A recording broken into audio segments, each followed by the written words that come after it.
Well, I think the money problem that we're experiencing now, the recession, it's permanent unless we change our economy, unless we change the very way we deal with money, the way we deal with what we sell to each other, what we make, what we produce, what we do with each other. We've had this, as the indigenous people say, we've had a dream. And the dream, when you have a dream and you give it enough energy, it materializes. The dream we've had has been of extreme materialism and war. Let's face it, our economy is based on the military to a very, very large degree. And we've kind of had this dream of fear that there's others out to get us, whether they're fascists or communists or now terrorists. They're out to get us, and we have to build an economy around that. And it just plain isn't working, and it's not going to work. In the world that we live in today, we've created a failed system. That's all that you can say about it. It's a failed system. And in fact, we're less than 5% of the world's population live in one country, the United States, and consume approximately 30% of the world's resources, while roughly half the world lives in dire poverty, starving or on the verge of starvation. The only way you can describe that is a total failure. It's not a model. You can't sell this as a model to Africa or India or Latin America. We'd need another 5 planets just like this one without human beings on it, but with all the resources in order to continue this model in the rest of the world. So it's not a model, it's a failure. And it's time we really recognize that it's a failure, stood up to it. And in the process, we have to recognize that it's also a huge success for very few people that are getting extremely wealthy and powerful off this. They want it to perpetuate, but we're going to have to put an end to it if we want to survive as a species. I think the future of the human species revolves around what we do in the next years. To say capitalism is evil, I think, is naive, because capitalism can take many forms. It really isn't even a good definition of capitalism. I mean, you could conceive as capital as being creativity. That is a form of capital. So it's a strange word. But the fact of the matter is we've had an economic system that we call capitalism for roughly 400 years, and it's taken many different forms. It's a chameleon. Some of them have been relatively successful, others have not. The form we have today, which really started in the 70s when I was an economic hitman and took off big time in 1980 when Ronald Reagan embraced it and embraced Milton Friedman, the theories that Milton Friedman espoused, and Margaret Thatcher embraced them, and so did Odson of Iceland and many other world leaders.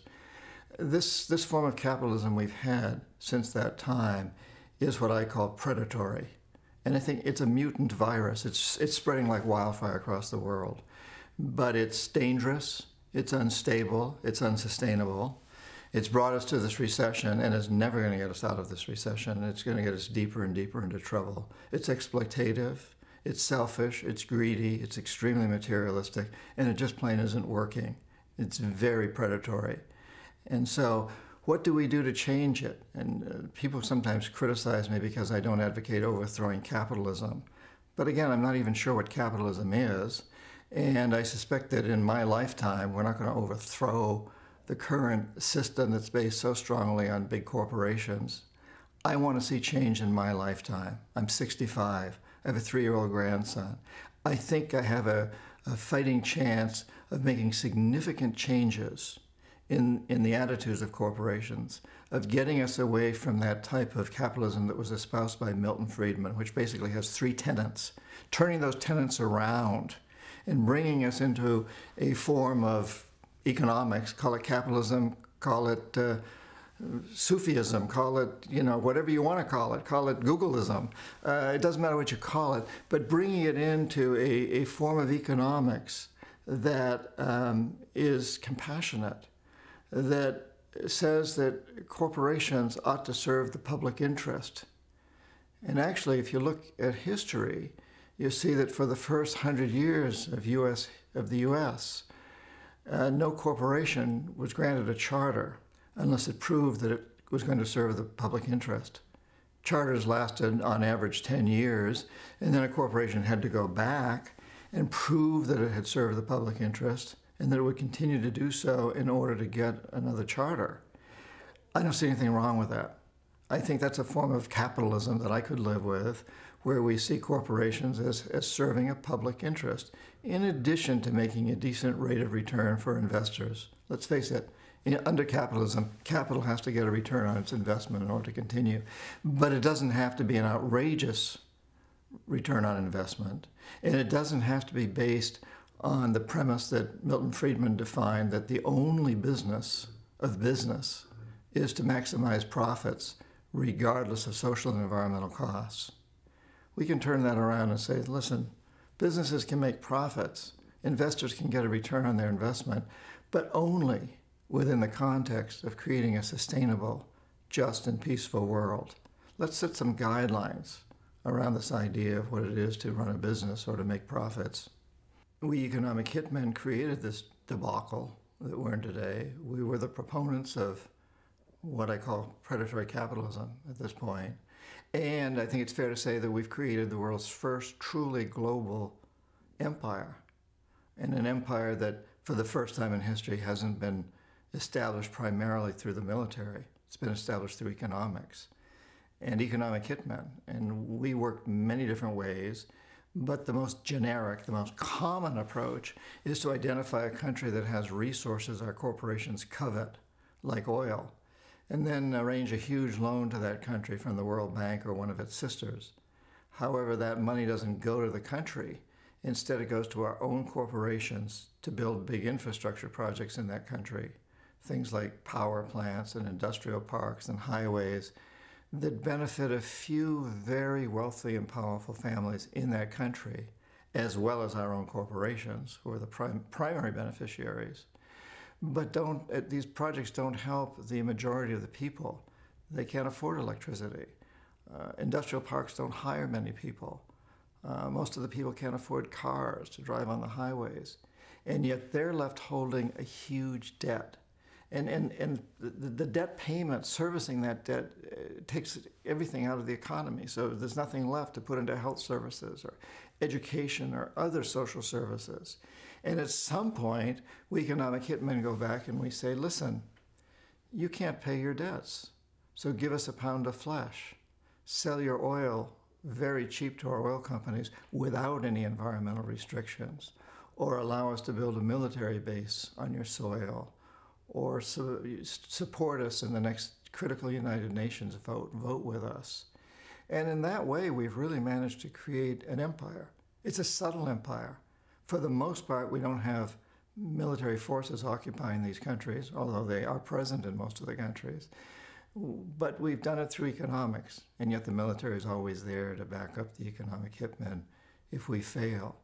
But before the military steps in, on the few occasions when economic hitmen fail, and I talk in my books about how I failed with the democratically elected president of Ecuador, Jaime Roldos, and Omar Torrijos of Panama, I couldn't corrupt them. I couldn't bring them around. I couldn't get them to accept these horrible conditions for their country, to bankrupt their countries. And at times like that, the jackals step in. These are people who either overthrow governments or assassinate their leaders. Both Roldos of Ecuador and Torrijos of Panama were assassinated by the jackals because I couldn't bring them around, nor could other economic hitmen. They simply wouldn't be corrupted. They wouldn't be brought into the system. And in the few instances where the jackals fail, which is what happened with Saddam Hussein, it's what's happened with the Taliban and Osama bin Laden, when the economic hitmen and the jackals both fail, then we send in the military as the last resort, which of course is what we did in Iraq and are doing today in Afghanistan. It's all behind a veil. It's all behind a veil. One of the most dangerous things I believe of all of this is that it's such a secret. It's clandestine. You know, every other major empire in the history of the world has been built on military force, and everybody in the country has known it's happening. The Romans knew it, the Greeks knew it, the British knew it, the Spaniards knew it, the Portuguese knew it, and they were proud. And they always found a justification, you know, spreading civilization, spreading Christianity, something. But they knew they were sending their young men off to conquer other lands, and they glorified it. But this is the first empire that's been created in denial, public denial. So we say we're spreading democracy. We're not. We're spreading empire. And I think it's a huge danger to a democracy, which we claim to be, to do these things, because a democracy is built on the premise that you have an informed electorate. And if our electorate doesn't understand this most basic premise of our foreign policy, then we're not informed. And if we're not informed, we really can't vote democratically. And so exposing the system and the underlying causes is essential to democracy. What we're doing with books like Confessions of an Economic Hitman and this film that we're making right now and other things that are out there is serving democracy in the best way. And I have to say that it's very disturbing to me when the U.S. government, the White House and the Pentagon so violently attack something like WikiLeaks that's exposing supposedly classified secrets, when in fact what they're doing is exposing the truth, knowledge. And in a democracy, you have to do that. Our government should be going after the people that perpetrated the crimes that have been exposed, and not after the journalists who make these things evident to the public. And I think this is a very dangerous situation, but it goes along with this rising tide that started in the 70s when I was an economic hitman and has been growing ever since. You know, if you talk of empire, you have to ask yourself, who's the emperor? An emperor is not elected, it doesn't serve a limited term, and doesn't report to anybody. And certainly US presidents don't fall in that category. But we do have a group of people that are the modern equivalent of the emperor. And this is the people who run our biggest corporations. I call them the corporatocracy. And this isn't a conspiracy theory. These people don't have to get together in dark rooms and hiding and conspire to do something illegal. Many of them never meet each other. They don't have anything to do with each other. But they do control the press, the mainstream press, either through outright ownership or advertising budgets. They control our elected officials through campaign financing. There's no question about it, including President Obama. We've seen that very clearly now. And they control governments around the world. They control the economies. And they are all driven by this one goal, and that is to maximize profits, regardless of the social and environmental costs. And so in achieving that goal, they go to any ends to make sure that's happened. They don't have to conspire, but they all know what they have to make happen. So you can have companies like Nike and Reebok competing for your dollar in the marketplace, or Exxon and BP competing for your dollar at the pump. But when it comes to a united front, in order to make sure that the right laws are legislated that protect their interest, they all come together. The Nikes and the Reeboks and all the petroleum companies, they all come together because, and it's not a conspiracy, but they all know what they have to do in order to keep the rules and regulations in place that will allow them to maximize profits regardless of social and environmental costs. They are the modern equivalent of an emperor. And they're global, there's no question. You know, in most of my lifetime, you could look at the planet as this globe with roughly 200 countries, of which a few had a lot of power. The United Kingdom, the Soviet Union, the United States at different times. But today, you might better envision this world as a globe with roughly 200 countries and huge clouds drifting around it. These are the big corporations. They know no national borders.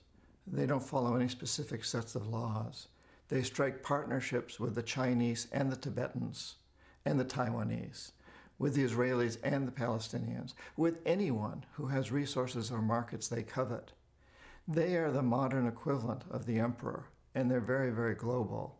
This is something extremely new in history. We're at a time that's similar to when when city-states became nations. Except today, the nations have lost their relevance from a geopolitical standpoint. It's the big corporations. And in fact, the big corporations pretty much call the shots for the CIA and the US military. Whenever they're in trouble, those forces go in to protect their interests. Well, what goes around comes around. And you know, when I was an economic hitman back in the 70s, the whole focus was on garnering all the resources from other countries, primarily third world countries, and bringing them to our own corporations. But the very techniques that we used there were extremely efficient and effective. And so it was just a matter of time before they were to be employed here in the United States against our own people. And that's what's happened now. That's definitely going on.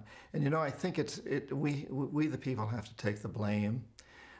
We were quite willing to sit back and watch this happen around the world. We were very willing to say, hey, you know, I want cheap shirts, even if those are made by slaves in sweatshops in Indonesia. I'll just look the other way. And I want cheap petroleum, even if that means destroying the Amazon rainforests or the Gulf of Mexico. I'll just look the other way. Just keep giving me this cheap stuff. And so, should it be any surprise, really, that we would be vulnerable to that ourselves? These methods were very effective, and they've come home to roost now. And it's one of the reasons we're having this recession here. We've been exploited, we the people of the United States have been exploited very much as we allowed the corporatocracy to exploit the people of Ecuador, Indonesia, Botswana, Nigeria, or wherever around the world. It's a very unbalanced system where you've got a few extremely wealthy people and the rest of the people are verging on failure, bankruptcy, whatever. It's a technique we perfected in the 70s and 80s. Economic hitmen were very good at this. This is what happened to Venezuela, for example. There's a great example. The largest middle class in South America at one time. And, you know, the economic hitman went in and said, listen, hey, Venezuela, you got lots of oil under your soil. So we'll use that as collateral and make huge loans to you as a country and to individuals. You individuals who are building industries, the growing wealthy of Venezuela, take out huge loans.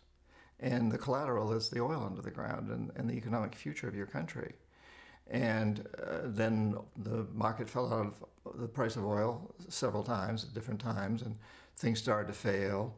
And the economic hitmen went back in, the World Bank went back in, the IMF went in and refinanced these loans to make it even more difficult ultimately in the long run. It seemed like a gift at the time, but in the long run it put these countries and individuals in those countries in even more dire positions.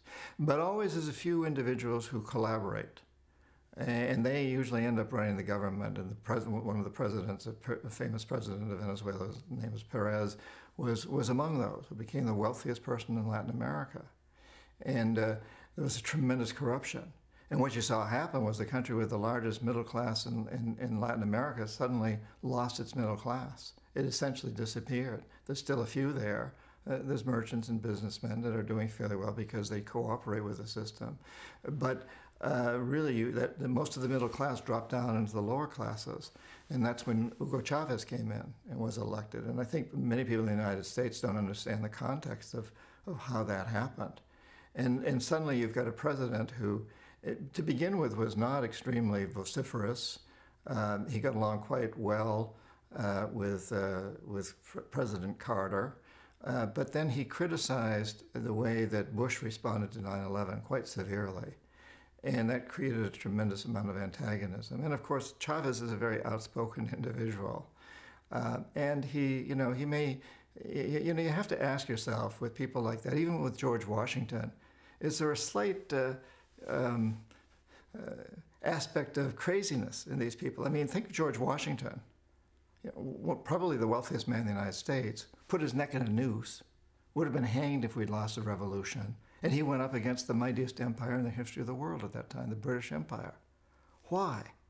I mean, idealistic, yes, but there's something else going on. Extremely courageous, yes. And you could say the same things about a guy like Chavez. He's done something incredibly courageous, and you might almost say foolhardy and crazy in a way. He's gone up against the largest, most powerful empire in the history of the world. It happens to be sitting in his backyard. But he's also changed history and started a revolution that's spreading around Latin America. Now, since him, 9 other countries have elected presidents that are standing up pretty strongly to the corporatocracy. But until he came along, what we did in Venezuela as economic hitman was very successful, putting people into dire debt, deep debt, that they ultimately couldn't get out of. And then we owned them. And we created this lower class. We turned the middle class into the lower class. And when you do that, when you have desperate people who are losing their mortgages and losing their businesses or losing their jobs, you've got a great resource to exploit if you want to exploit it. So then we said, well, if it worked in all these other countries, why not the United States? And, you know, the classic example is the bankers going out to people and saying, listen, you can afford a $500,000 home, even if it was pretty obvious they could only afford a $300,000 home. And they would say, so take out a bigger mortgage than you think you can afford, tighten your belt a little bit for a year or two, but you're going to see that that $500,000 house is going to be worth $1 million in 5 years. So you're building equity, and we'll give you that loan. And then the market crashed. The $500,000 home is now worth $200,000. The people are still trying to pay their mortgage on a $500,000 house. They can't get out from under it. And those are the kind of people that are not going to go out in the streets and demonstrate. Those are the kind of people that are probably going to send their sons to Iraq, Afghanistan, or the sons are just going to voluntarily go and fall in behind the system. They're captives of the system. They're going to tread very, very carefully. And at the same time, you feed them a very strong story of rhetoric about what a great country this is and how we're being terribly threatened by terrorism around the world. And they're not going to step out and do anything. You know, they're going to spend a lot of time anesthetizing themselves with television, booze, drugs, whatever the heck they decide to anesthetize themselves with. It's extremely successful. And we have to turn that around. We can turn that around because these people don't want to be in that position. And it's going to take some doing to turn them around, but we can do it, you know. We'll go back into history once again and see how a guy like Tom Paine with his book Common Sense turned people around. And a lot of those people were in the same position. They were struggling farmers, frontiersmen. They didn't really want to go up against the strongest empire in the history of the world. Who would have believed they could be successful? But they finally saw, they were inspired by Tom Paine and a few other orators and writers, and they began to understand. And so they did stand up to the system. We need to do something similar today, except today it'll be a bigger revolution. It'll be global, and it'll be a really much more significant revolution than anything that's happened before. We need that. You push people hard enough, and they're going to fight back. And the question is, how will we fight back? And you know, if we go back to history, the American Revolution, which I've always been a great fan of, I have many ancestors that fought in it, but I've often been struck by the fact that it wasn't really exactly a revolution. We overthrew the yoke of the British Empire, but we sort of created our own aristocracy here, something very similar, not based on birthright, but based on money, based on property. So George Washington, our first president, you know, owned a tremendous amount of property.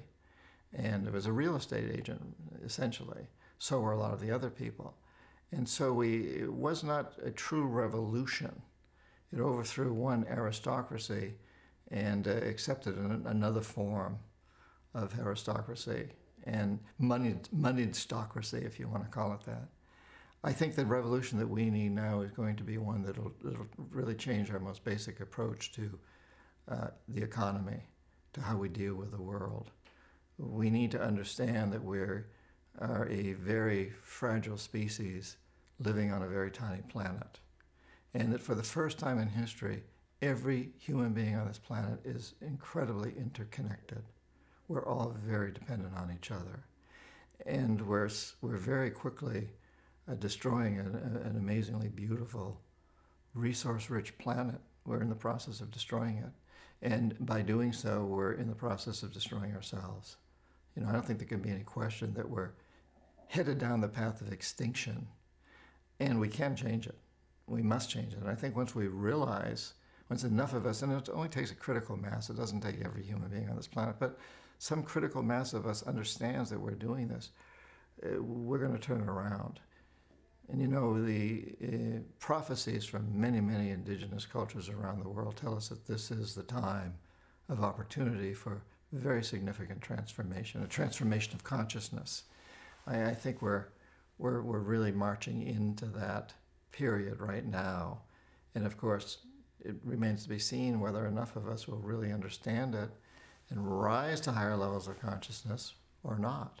But I do believe that our survival as a species depends on us understanding this, accepting the responsibility, and changing things significantly. Well, we are a paper economy. It's like that's what we produce, a lot of paper. Our lawyers and our investment bankers produce derivatives and mortgages and all kinds of paper swaps that don't really create anything that's helpful to people or animals or plants or the world in general. We've essentially stopped producing things in the United States. Paper economy. And now the other side of that is the military aspect, and we're a hugely militarized economy. Of course, a lot of that equipment we don't produce either. It's produced in other countries, but it runs through us, and the financing goes through us. So I think in this last budget, something like 25% of the budget was devoted directly to the military, but that didn't include Iraq or Afghanistan. Interestingly, those are side items. They're not included in the national budget. They're to the side. And that also doesn't address the fact that 25% that gets direct financing for military to build missiles, to build tanks, to build armor for people to wear on their bodies, etc. They also finance huge amounts of the banking industry, the insurance industry, the healthcare industry, and so many spin-offs.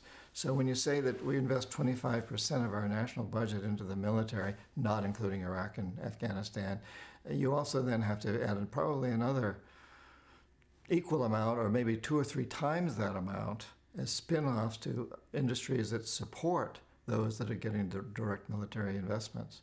So we're a military budget and we're a paper economy. Those two things combined, which means that we're living a very destructive lifestyle, one that's based on killing people and destroying resources, because wars destroy resources.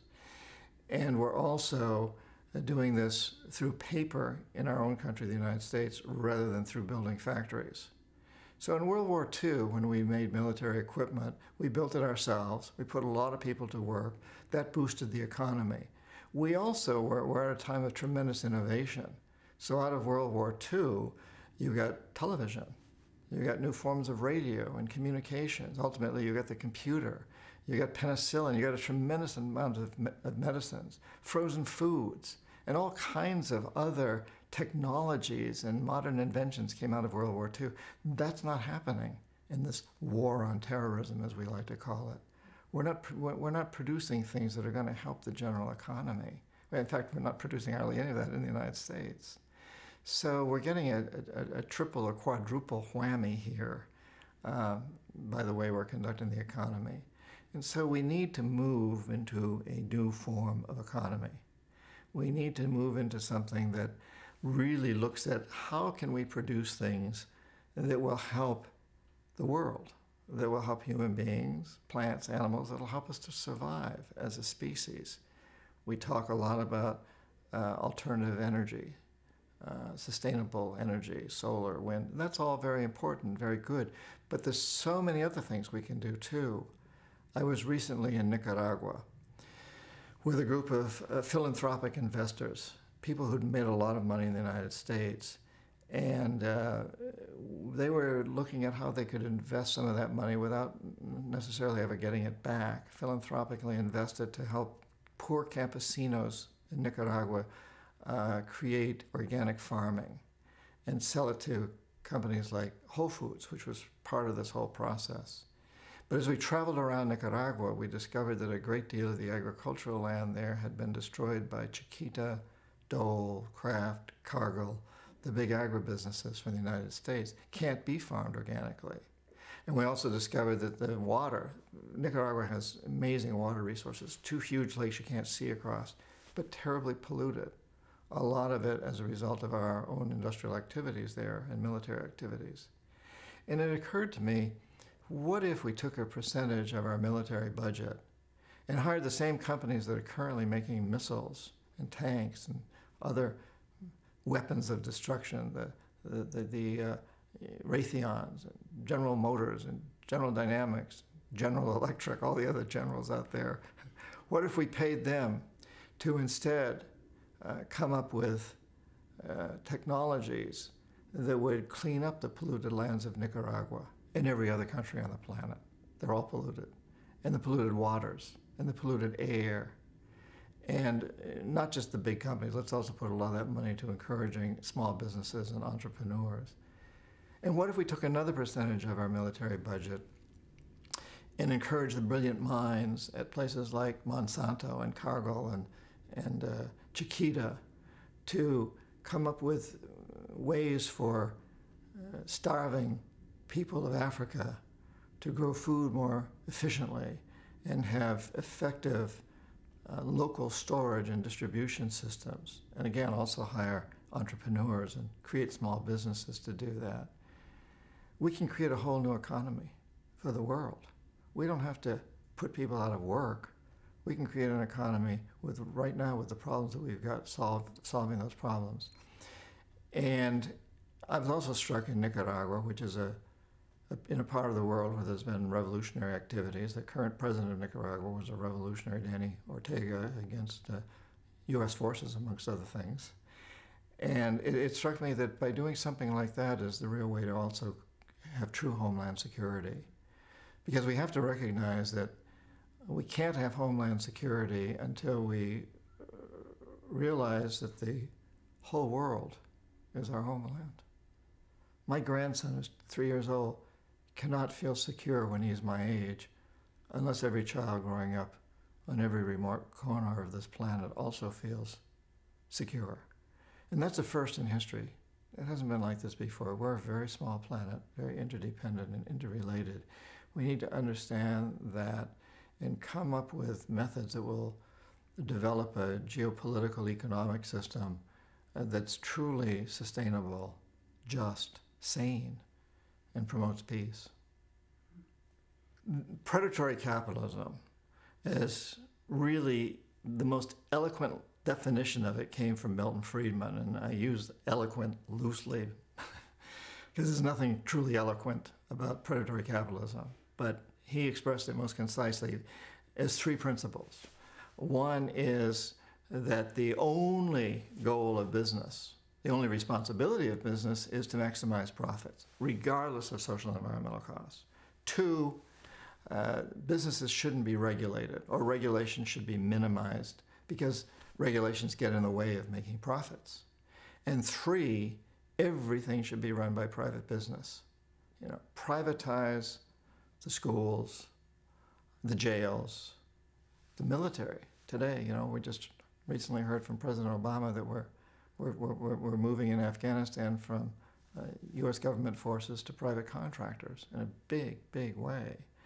And those three tenets, maximize profits, no regulations, privatize everything, have led us to an extremely unfair, unbalanced, dangerous, insane world.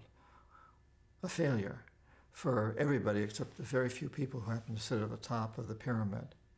So we need to change that. And let's come up with a new definition. And let's say, for example, it's okay for business to make profit, but only within the context of creating a sustainable, just, and peaceful world. So profits, but with social and environmental responsibility, where we recognize that corporations have to serve a larger interest, the public interest. Do we need to? The theory. Yeah. So let's create a new ideal where we say it's okay for business to make profits, but only within the context of creating a sustainable, just, and peaceful world.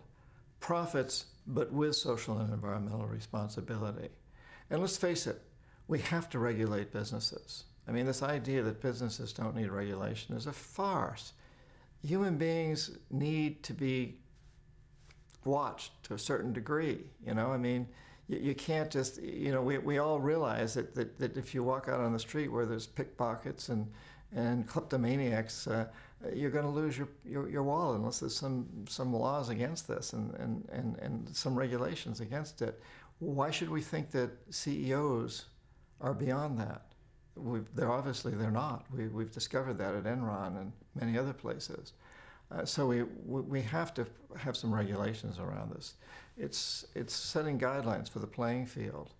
And this idea of privatizing everything, my God, it's like, how can you expect that corporate executives whose fiduciary responsibility is to their stockholders are going to do a better job at running public services than civil servants whose fiduciary responsibility is to the civic, the public? That's who they're sworn to take care of. Now, civil servants aren't always the most efficient people in the world, but that doesn't mean we get rid of them and replace them with corporate executives. We give them better incentives to do a better job, and we watch them more closely. I mean, there's ways to make our civil servants more effective, but not to throw them out. Let's have people running our schools and our jails and our other social services, healthcare, that are sworn to protect the public interest, not to take care of stockholders. That should not be their primary responsibility, which is what it is for corporate executives. So this idea of privatizing all of these sectors is crazy. It's ludicrous. And I'm all for private business within certain contexts, but not having it buy out the government services, which is what, as an economic hitman, I was getting countries to do around the world, getting them into this position where they owed a lot of money. And we said, well, we'll forgive some of your debt if you'll sell your water system to Bechtel. We'll forgive more of your debt if you sell your school system to so-and-so. We'll forgive even more of your debt if you sell your state-owned oil company to Exxon, and so on and so forth. It was a subterfuge. It was blackmail and extortion. And now since then, have been doing that here in the United States also. It's time to put an end to that. It's interesting. I've lived in cultures that don't have money. It's all barter. I've lived deep in the Amazon with people there when I was a Peace Corps volunteer in the late 60s. It was all barter. There was no money. And that's a fairly awkward system. Can be extremely awkward. So when you introduce a little money instead as a way of trading things, so, I've got papayas and I trade my papayas for your chickens, but what I really want is that guy's bananas over there. But now I got to take your chicken, and now I got to go over and give him the chicken because that's what he wants. So when you bring money into it, you fall out of that loop. So money becomes an easier way of socializing. It becomes an easier way of trading when it's used that way. But unfortunately, through literature, through all kinds of devices, we've come to accept money as the goal, not as a vehicle to make trading easier, but as the goal. Accumulate it, put it in banks, put it in stock, have huge amounts of it, let it keep building and building upon itself. Let me be able to say, when I was a kid, if somebody could say he was a millionaire, that was amazing. Now it's almost meaningless. It's like you got to be a billionaire or more. And it's become this goal in and of itself. There's a sickness there. It's an addiction, and it's crazy. And it also means that it drives people to do everything they possibly can to exploit everybody else just to get more money. It has also encouraged sociopaths. I think it's created sociopaths, people that wouldn't have been sociopaths otherwise have this happen in the same way that people that wouldn't have become criminals when they become addicted to crack or some other drug, they become criminals because they have to feed their habit. And so people are trying to feed this habit of getting more and more wealthy, and they'll do anything to make it happen. It's a sickness, and we need to turn that around. Put value in things other than money. Just to look at money and say, it's dirty. It's just paper, and most of it is literally dirty by the time it gets passed around. Let's put the value where it really belongs. And we're seeing some remarkable changes occur. Once again, we go to Latin America, go to Ecuador, where the president there, Rafael Correa, serving his second term now, He has a PhD in economics from the University of Illinois. He understands economics. He understands the corporatocracy, and he's standing up to the corporatocracy. He's saying, you know, you're not going to get away with exploiting my people anymore. Fair share of the profits from our oil and other resources has to go to our people, and you've got to protect our rainforests and our other fragile environments. And he pushed through a new constitution in Ecuador, which is the first constitution in the history of mankind that gives inalienable rights to nature. Amazing. And now he's working very hard on creating a new currency that will put value on women taking care of babies, something that mothers usually aren't paid for. That'll put value on all kinds of things that are not generally part of the moneyed economy. In other words, he's looking at creating a currency that's not based on the Federal Reserve System, the central bank system, which is a usurious system, which generates all kinds of interest. And so money then becomes a resource in and of itself. You have a certain amount of money, I can give it to somebody who will promise to pay me interest on it. So I don't even need to go out and think about growing corn or doing anything else productive. All I got to do is keep accumulating money. In Korea, PhD economists are saying, that's an addictive, sick system. We want a system in our country that will go back to the old idea that there's a currency, a type of currency there that simply reflects the value of work people do. Whether that work is producing something that you can put your hands around or serving families, as mothers do when they breastfeed their children or teach their children. It's a beautiful concept. And of course, there's aspects of it. Many parts of Europe, communities have these types of moneyed economies, and we're looking at it in parts of the United States. We really need to move in that direction. You know, as an economic hitman, I never made a lot of money at all. I worked for a corporation. I did pretty well, but I had incredible expense accounts. And I'd grown up the son of prep school teachers in New Hampshire at a boys' private school. We never had much money. My dad didn't get paid hardly anything. He had free housing, free food. Everything was taken care of, so we lived pretty decent lives. But I remember as a kid on a hot summer day trying to get my dad to buy me an ice cream cone, and I was allowed one a week. He didn't have cash. And here I was raised with all these very wealthy young men who went to the school. And when I went to that school, I found myself becoming extremely envious of them. I would be stuck at Christmas vacation, for example, in the snowbound New Hampshire, all alone on this campus, empty campus. Day after day, I shot baskets in the school gym by myself because I had a key to the gym. My dad did. And at the end of the vacation, these guys, it was all boys, would come back from Buenos Aires and Paris and New York, wherever they happened to have gone, talking about these amazing orgies and parties they had participated in, all these things that they had done. It was really tough. I had to get a full scholarship to school. I was aware that I had to get really good grades. I was captain of a couple of sports and so on and so forth, editor of the newspaper, constantly struggling. But I had this desire always to do the things that I heard these other guys had done, go to these exotic places. And so I went in the Peace Corps, and while I was in the Peace Corps, I was recruited to go to work for this company as an economist, and I became chief economist and the head economic hitman.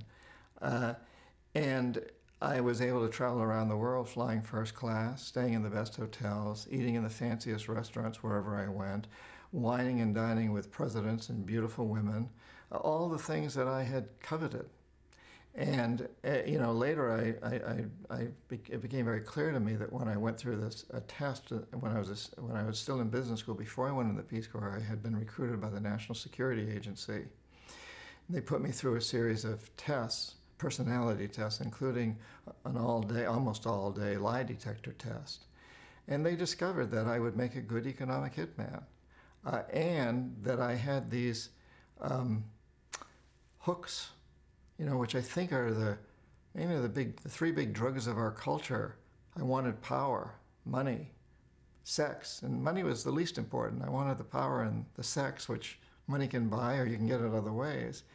And then When I started working for Charles T. Main, I was trained by this woman who I talk about in my books. His name was Claudine, who knew everything about me, knew about all these hooks, was extremely clever, extremely seductive, and gave me, and promised to give me all of this: sex, money, power. And it brought me in. At the same time, what I was doing was what you were taught to do in business school. And I didn't do anything illegal. The Jackals were doing illegal stuff, but I wasn't part of that. I was arranging for large loans to poor developing countries to build infrastructure projects. And all the business school models say that's what you need to do to grow an economy. And in fact, statistically, you can show that it works. If you make a huge loan to a country like Ecuador, and they build big hydroelectric projects and transmission and distribution lines, you see an increase in gross national product. You do. And so the statistics supported what I was doing. But over time, perhaps because I'd been in the Peace Corps for 3 years and seen the people on the other side, I began to really understand that it was, again, a subterfuge, that economic growth in these countries only benefited a few wealthy families, that the majority of the people were living outside the economy. They weren't on the records. They were living with barter, or they were shopping in local markets, maybe using currency, but it never made the records because it was these local markets. So they weren't part of that progress. In fact, they were getting poorer. The rich were getting richer off these projects, the poor were getting poorer, and the middle class was slowly dissolving into the poor class. And over a period of 10 years, I saw this. I was an economic hitman for 10 years. And by the end of it, it became very, very clear to me that the system we were perpetrating was a lousy, terrible system, not at all what it was built up to be. And I saw this long before I got out, probably midway through, but I was living a very good life. I was traveling to these exotic places, Indonesia, Iran, Egypt, all over South America, all over the world, and living a very comfortable, good life. Not making a huge salary by any means, but living a very, very comfortable life, living the dream that I had had since I was young. And so I kept going at it. And I think, like so many people, the system allowed me to justify doing the wrong thing. I run into executives at places like BP, Nike, Monsanto, that are very much like I used to be. They're living really good lives, and they're justifying it by saying, well, we're making things better. We're here. Ultimately, we're going to win. We're going to do a good job. We're making a better world. But really, they know they're not. However, it's very easy to justify it. Our colleges tell us it's the right way. We have tons of HR people, psychologists, psychiatrists, all kinds of people saying, yeah, this is the right way, you know. Nike may be having some labor problems in Indonesia, and maybe our working conditions aren't the best, but hang in there. We're going to make it better. You're going to be part of that. And they buy into it. I bought into it. And then I saw the light. And for me, it had been building up, but there was one particular moment when I was on vacation, sailing in the Caribbean. And I had my sailboat anchored off St. John Island in the Virgin Islands. I rowed the dinghy into shore, and I climbed up this hill to the ruins of an old sugarcane plantation. Not Ancon, I'm sorry. Anyway, I climbed up this hill to the ruins of this old sugarcane plantation, and was sitting up there, the sun setting, and I'm surrounded by bougainvillea growing on these old stones, the crumbling stones of this plantation. It was very idyllic. It was beautiful. And then suddenly I realized that this plantation had been built on the bones of thousands of slaves. And then I thought, my God, the whole hemisphere has been built on the bones of millions of slaves. And at that point, I had to admit to myself that I too was a slaver, that what I was doing around the world was putting people into slavery. I wasn't dragging them out of jungles and putting them in irons and carrying them across the ocean in the hulls of ships, but I was putting them in a new kind of slavery, an economic slavery that in many respects is just about as bad, different. And at that point, I made the decision that I would never do it again, that I'd get out. And I went back to my headquarters a couple of days later and quit. Cultural self-deception, yeah, absolutely. And this driving force of money or what it can buy. And in my case, I was making decent money, and there was the prospect that I was going to make a lot more. It was being held out to me that by the time I was 40, I would be a millionaire because I was an owner of the company. It was like a partnership, a closely held corporation. About 5% of us, in a company of 2,000 consultants, about 5% of us were the owners, and I became an owner. And the promise was held out that by the time I was 40, I would be a millionaire, which was a big thing back in the late 70s. $1 million was worth a lot more than it is today. And that was a driving force, even though I wasn't making a huge salary. But I was living that life. You were enjoying the things that money can buy. Yeah, I mean, I didn't have to make the money because I had a huge expense account, which in many respects is better than making the money because you don't pay taxes on an expense account. So if you get $100,000 in an expense account, that's worth like $140,000 in salary because you don't have to pay taxes on it. So yeah, I was living this life that was based on material wealth and status and all the things that money can buy. Well, we are the change, and we must be the change. It's not going to come from a president. We've seen that very obviously. I think we have to understand that presidents are extremely vulnerable. Kennedy was assassinated, and we saw with Bill Clinton how you can have character assassination. You don't have to shoot a guy. You can just, send in a woman who keeps the dress and shows the stain afterwards. That's a form of assassination too.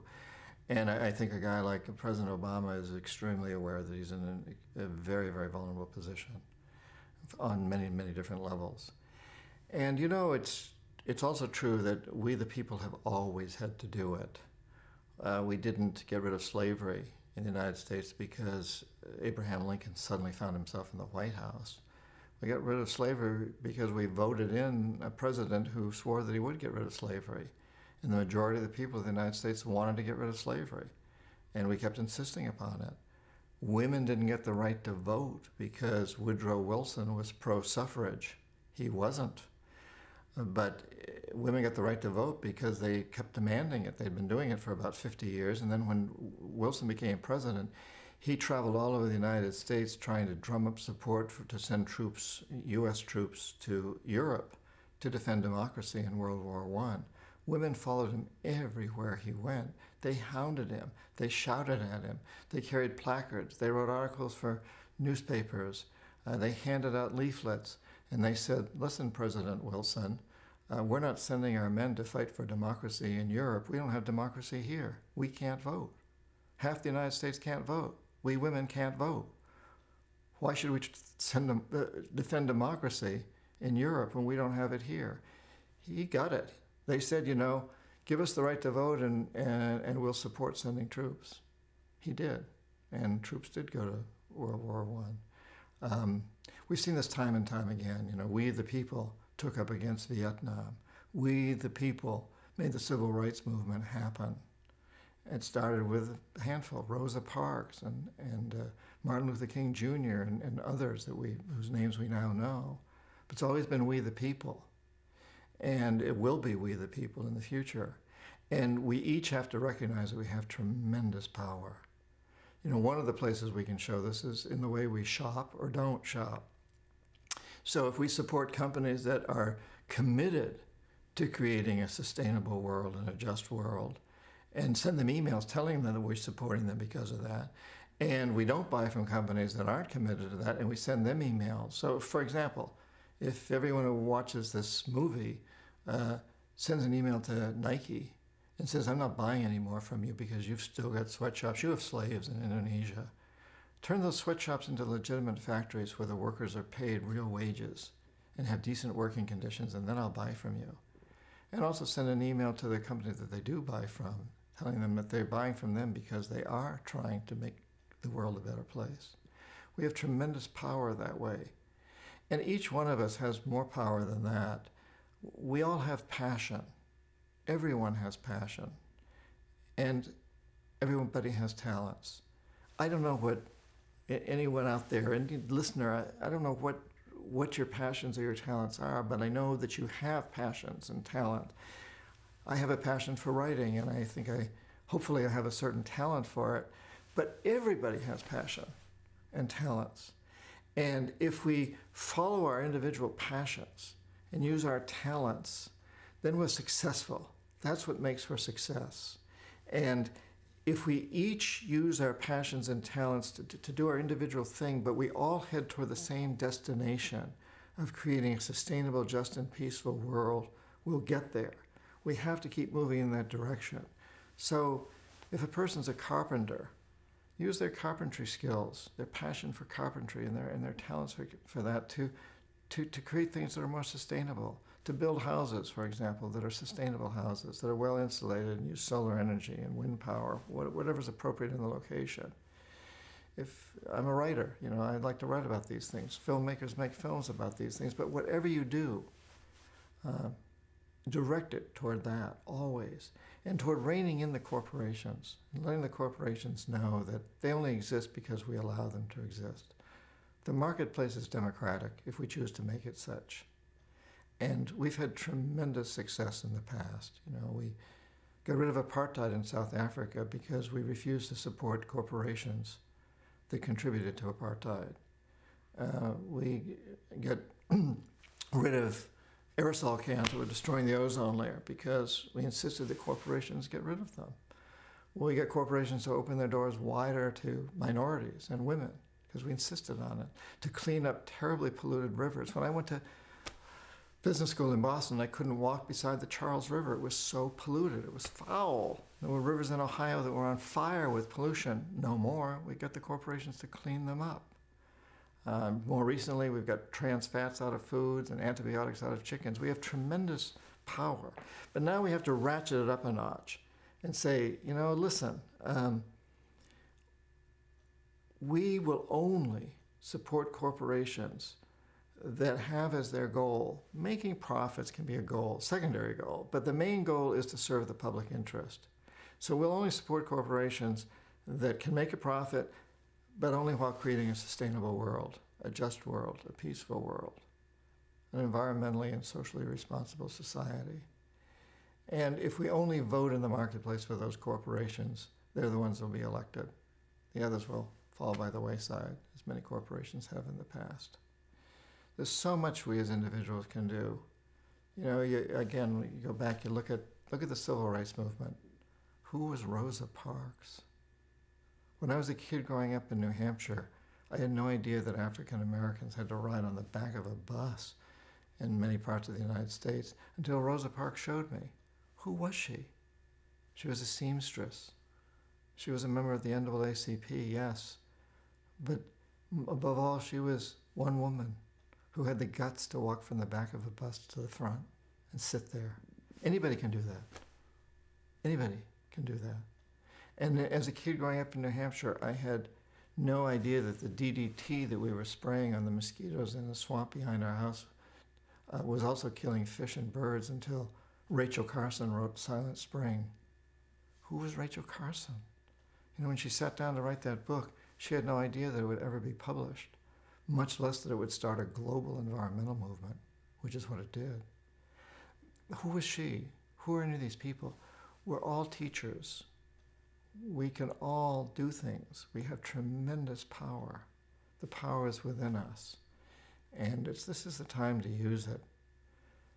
The indigenous people around the world tell us that we come into this life at this time in history into the specific parents that we choose because we have a mission. And in our culture, we tend not to look at missions. We look at goals, getting good grades, going to good school, finding a good spouse, having a good kid, encouraging the good kid to get good grades, da-da-da-da-da-da. But indigenous cultures say you got a mission. It's a bigger mission. It's about the community as a whole. And you spend your life really trying to understand that mission and accomplish it.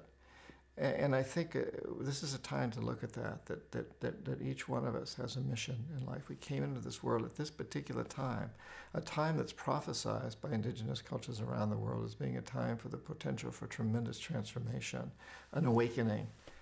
a rising of consciousness. And if we each look at that and look at ourselves as coming into this world at this time because we have a mission, we look toward what is our mission, what is our passion. That's where the mission starts. What are our abilities? What are our talents? What are our capabilities? And if we all move down that path toward a sustainable, just and peaceful world, we'll get there. It's beautiful, yeah. I think if we understand every time we pay for something that that's energy. Money represents energy in one form or another. And where does that energy come from? What's driving the energy behind our culture today? And unfortunately, the answer right now is war and paper and greed, extreme materialism. And to really understand each time we pay that out that that's what we're supporting, and to have that consciousness. It's always interested me that we call a dollar a buck. And the reason we do is because not too long ago, one of those pieces of paper with a $1 and a dollar sign on it was worth a deer. So if I went out in the woods of New Hampshire and shot a deer, I could take that to a butcher and he'd give me a buck for my buck. And if you think about that, the life of a deer is what went into that piece of paper. And I could take that buck and I could go buy a sack of grain or whatever I needed, a carriage. I don't know what I could buy with it, but that's how I used it. But I would be very aware that I had to kill an animal, a beautiful animal, in order to get that buck. And I think it made me, back in those days, much more conscious of what money was worth or wasn't worth. Today we don't have that association with it, but we ought to. We ought to recognize, if we own a clothing store, that if these clothes that we're selling in that store are made in a sweatshop, that's like killing a deer. That's blood money. If, on the other hand, we buy our clothes from people that are really doing it organically and with a tremendous social consciousness, and there are a lot of people out there making clothes that way now, trying very hard. Again, I don't think anybody's perfect, but they're trying very hard. If we support those people, it's a very different feeling. And the opportunity is here for us to do that. Regardless of what our business or occupation is, we can always make those choices. You know, it doesn't matter what you do or how you do it, but there's always a lot of choices. And if we keep moving in that direction of buying things when we need to buy them and only when we need to buy them, that are created with a social and environmental consciousness, then we'll be headed in the right direction.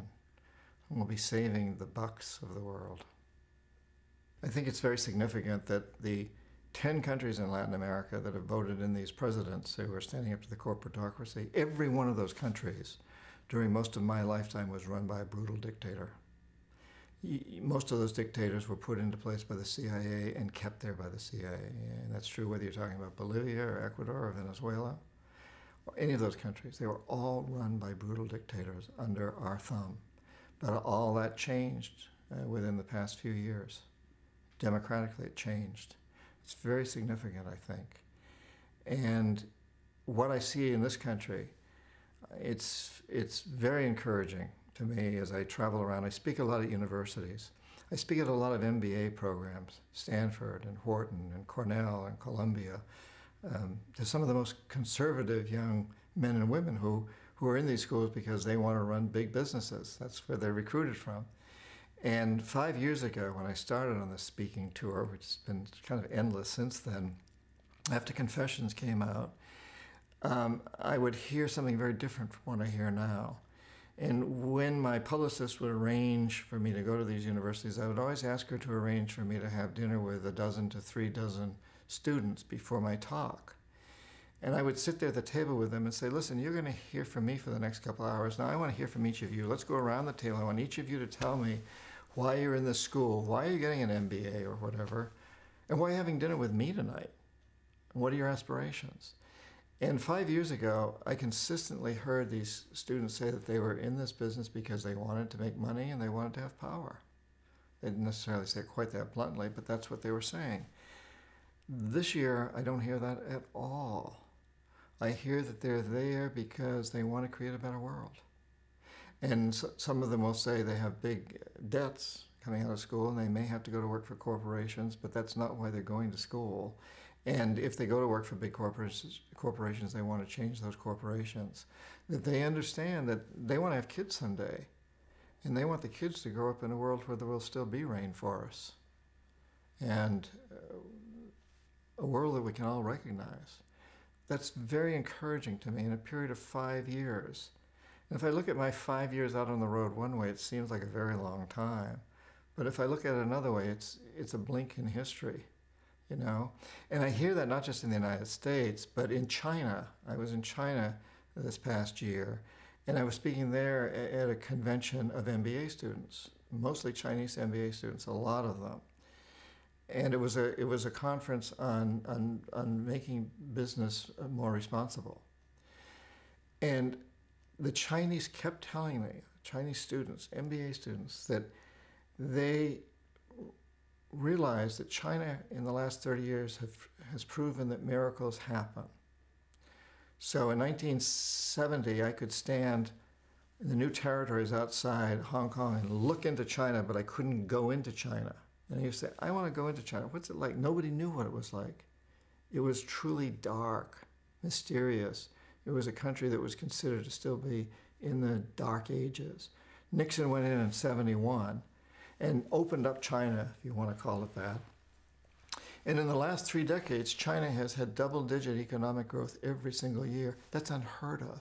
If anybody had said that to me back in 1970 when I was standing looking into China, that would happen, I would have said, you're absolutely crazy. It's never happened in history, and it surely isn't going to happen in China. But it has happened. And it's come at a big environmental and social cost. We all know that.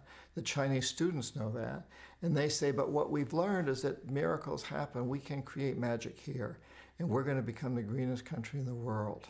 That's our goal as students. We're going to be the next managers of the Chinese government and the corporations here. And that's where we're headed. I heard that over there from them time after time. I spent about 10 days in China hanging out with the students in addition to teaching some workshops and lecturing. I also spent a lot of time as their guest traveling around with them and talking to them. And then I came back here and I went to speak at Wharton and some of the other MBA programs, and I sent that out as a challenge. I said, so the Chinese students say they're going to be the greenest country. Why don't you make it happen here first? Let's have an Olympics. Let's have a green Olympics. Which country in the world can be the greenest fastest? What young people can come along and play the World Cup of social and environmental responsibility. And I see young people around the world, Latin America. I was in Iceland also last year and heard the same thing there. Wherever I go, I hear young people being very, very concerned about where we are today and determined to do something better because they know they're going to have to live with it and their kids are going to have to live with it. So I think that's encouraging, and as an older guy, I take this as a responsibility and a challenge to mentor them and inspire and encourage them to think in those ways and let them know that that is how they'll be happiest. What's prosperity? It isn't the amount of money we have, it's the way we prosper. And how do we prosper? We prosper through having good food, organic food, clean water, clean air, a good place to bring up our kids, a good spiritual life. That's prosperity. And that's where we need to head, toward true prosperity.